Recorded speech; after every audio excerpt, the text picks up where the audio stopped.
Good morning, Mr. and Mrs. Gibson. Thank you for coming in today.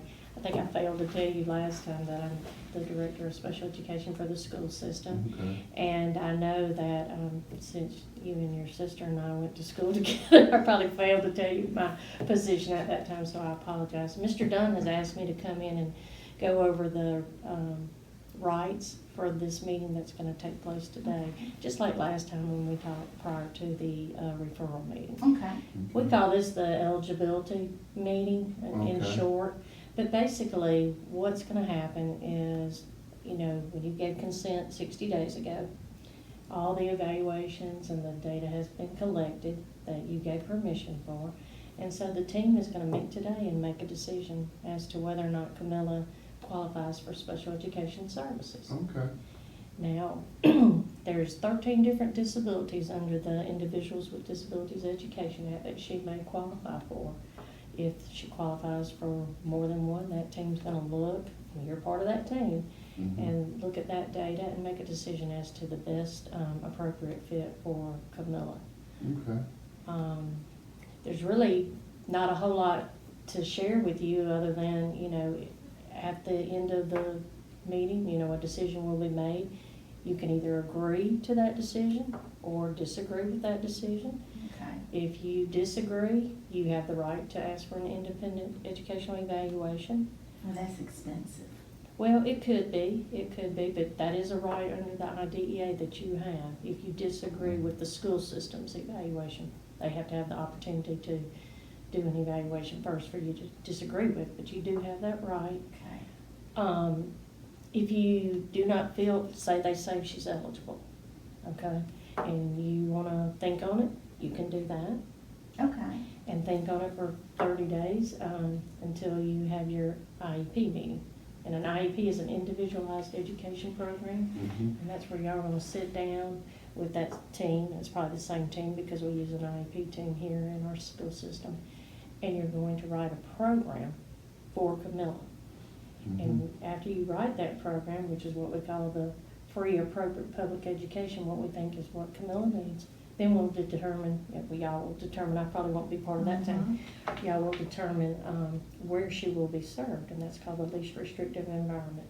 And I know last time, even though we were just at the referral stage, you talked a little bit about your concerns about Camilla being in a resource room or special education room. Exactly. And I've researched that a lot. And so I know I want her with her friends and with her same teacher. I don't want her pulled out and embarrassed.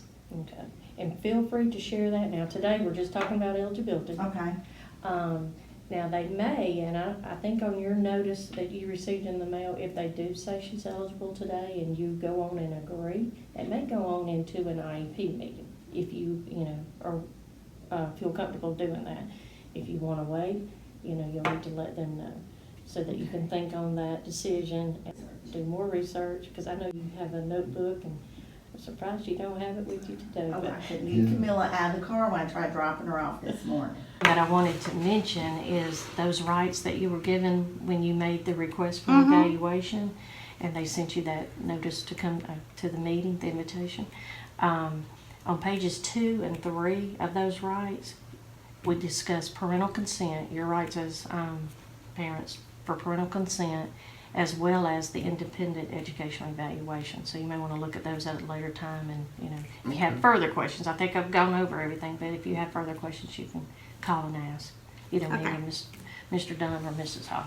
I have one question, Okay. Ms. Richardson. If she's found eligible and we go on and have that IEP meeting, will we be allowed to have some input on that meeting? Oh, absolutely. Okay. Absolutely. Okay. And you will have an opportunity to have input today too. They probably have asked you questions before, or even asked you to complete some forms to get parent input for the eligibility decision. But even today, you can bring up information if you feel like they don't have that information, and they can put that on the eligibility report.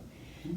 So if, again, let me just say this, if she's not eligible, and you disagree with that, you know, or you disagree with the evaluations, you have that right to ask for that independent educational evaluation. If she is eligible, you can give consent today, and what you would be giving consent for today is the provision of services.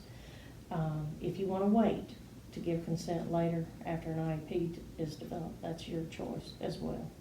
So don't feel like you're pressured to make, a decision today. You would still Okay. sign the eligibility report, whether you agree or Mhm. disagree, but you wouldn't be, having to give consent for services today unless that's, what you want to do. Okay. All right, well, You have any questions about today's meeting? No, ma'am, I don't have any questions, Ms. Okay. Richardson.